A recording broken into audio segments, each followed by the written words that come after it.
ঘটনাটা ওরা গিয়েছিল আপনার কাশ্মীর ঘুরতে, ফ্যামিলি ট্যুর ছিল ওদের। আর এখান থেকে আমরা খবর পেয়েছিলাম যে মাস্টার মশাই পুরো ফুল ফ্যামিলি ওখানে যাবে, বৈষ্ণোদেবী দর্শন করবে। জাস্ট ফ্যামিলি কালকে বেরিয়েছিল, কিন্তু যখন ঘটনার খবর পেয়ে তখন ফ্যামিলি রিটার্ন ব্যাক এসেছে। আবার ওরাও ওখান থেকে বৈষ্ণোদেবী আসার গল্প ছিল।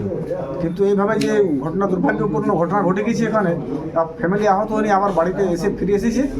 আবার দেখা যায় যে আগামী এবার কি হচ্ছে, আমরা অপেক্ষা করছি যে ওনার পার্থ শরীর মানে এখানে পৌঁছাবে, তারপর আমাদের যা করণীয়, ফ্যামিলি করণীয় সেটা ওরা করবে। ওরা চাইছি যে জাস্টিস, এই ধরনের মরণ করণ যদি টুরিস্ট প্লেসে মানুষ যাচ্ছে আর এই টেররিস্টের অ্যাটাকে যদি মারা যাচ্ছে, তা পরিবারের ক্ষতি, দেশের ক্ষতি। এই ধরনের যদি কার্যক্রম যদি থাকে তাহলে তো পুরো কাশ্মীর ব্ল্যাকআউট হয়ে যাবে। কী করবেন আপনার, টুরিস্ট যাতে বন্ধ হয়ে যাবে।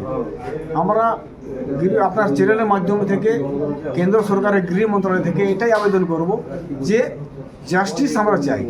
এই ধরনের যেটা 20-25 জনে যে আমাদের কাছে রিপোর্ট এসেছে, যারাকে নাম জিজ্ঞাসা করে ওখানকার এবারকে অ্যাটাক করে মারা হয়েছে, হত্যা করা হয়েছে, এটা নিয়ে আমরা একটা চাইবো যে কেন্দ্র সরকার কোনো কড়া স্টেপ নেই।